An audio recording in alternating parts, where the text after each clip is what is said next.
Hello Cowboys Nation, welcome to another video, and without further ado, let's get to another round of news from America's team. Cowboys cut ties with former 17-game starter. The Dallas Cowboys are continuing to shake up their defense in whatever ways they possibly can: trades, bringing back players from injuries, or, now, even cutting loose former starters.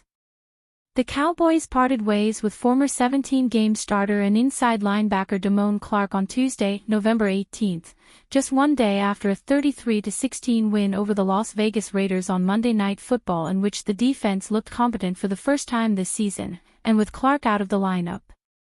Clark was one of three players released by the Cowboys on November 18 along with center Wesley French and tight end John Stevens.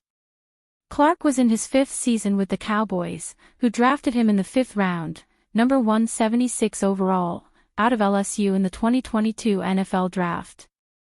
He started 26 games in his time in Dallas, including all 17 regular season games in 2023, when he had a career-high 109 tackles. Dallas head coach Brian Schottenheimer sent Clark away with an encouraging message, which was probably cold comfort for the 25-year-old free agent.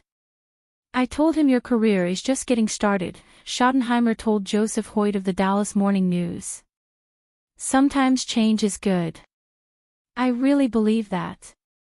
It's not bull, expletive. He means a lot to me, and this gives Damone a chance to find a new home." The Cowboys had the 31st ranked defense in the NFL headed into Week 11, and you could make an argument that no position group on the entire roster was worse than inside linebacker. All of that changed over the last few weeks, which ultimately led to Clark getting his walking papers. First, the Cowboys traded a 2026 7th-round pick to the Cincinnati Bengals in exchange for inside linebacker Logan Wilson. Then, the Cowboys brought heralded inside linebacker DeMarvion Overshown off of injured reserve ahead of schedule. Overshown, who missed his entire rookie season in 2023 with a torn ACL, had a breakout season in 2024 before tearing his ACL, MCL, and PCL in Week 14 against the Bengals. Overshown wasn't expected back until a Thanksgiving Day game against the Kansas City Chiefs. Instead, he was on the field for the win over the Raiders, making one TFL loss in a limited amount of snaps. With Kenneth Murray Jr., rookie Shamar James and Maris Lufau essentially a three-headed inside linebacker at the third spot along Overshown and Wilson, the Cowboys now, suddenly, seem like they're on solid ground. Moving forward, don't be surprised to see James take Murray's spot as the starter alongside Wilson and Overshown. Cowboys Jerry Jones makes strong George Pickens statement as free agency nears. It's no secret by now that the Cowboys scored themselves a star when they landed George Pickens in a trade with the Steelers this offseason. Dallas sent out a 2026 third-round pick and a 2027 late-round swap for Pickens, and the payoff for the offense has been enormous. Pickens now has 908 yards receiving in 10 games in Dallas, with a career-high 7 touchdowns. He was especially impressive on Monday night in Week 11 against the Raiders, a game that turned into a Cowboys blowout, a 33-16 win.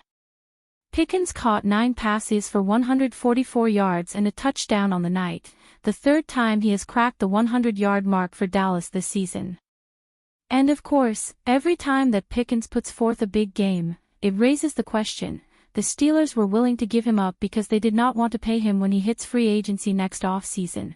But will the Cowboys shell out to keep him on board? Fortunately for Dallas, there is time to figure out the approach to Pickens and his future.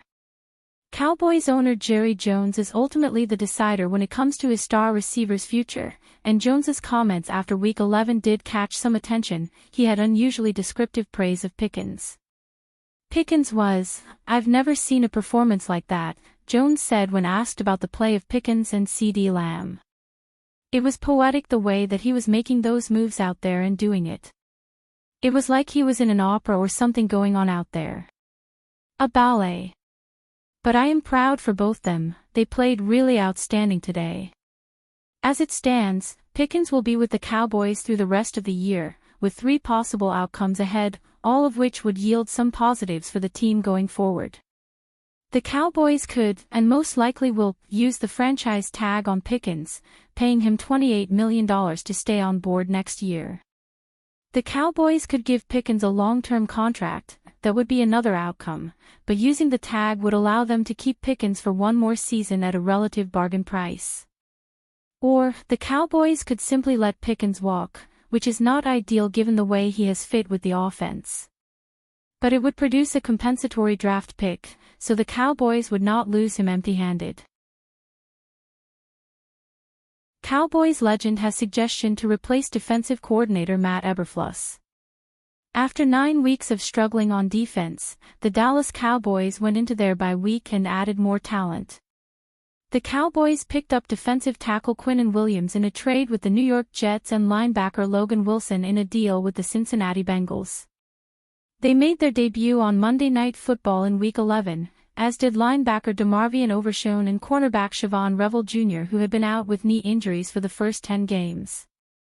Dallas also had safeties Malik Hooker and Donovan Wilson back, which led to a much better showing against the Las Vegas Raiders. That performance has given the fan base a glimmer of hope, but one former Cowboy thinks they still have to move on from defensive coordinator Matt Eberflus. Dez Bryant was watching the game and said if he was Jerry Jones, he would still move on from Eberflus and go after Al Harris. If I were Jerry, I would respectfully go in a different direction than DC Eberflus, not because he's a bad coach. I would offer Al Harris the DC job and let him find his defensive support, Bryant wrote on X, you have to be the best at what's current.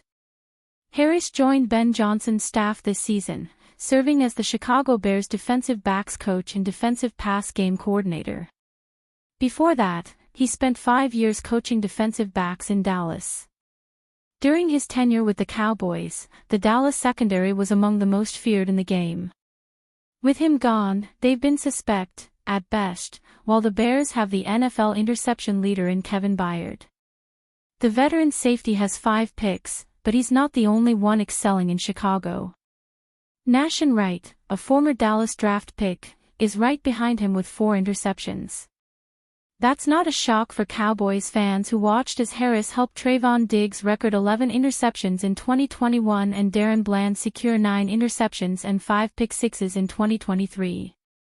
Bringing him back would excite fans and could help the secondary get back on track.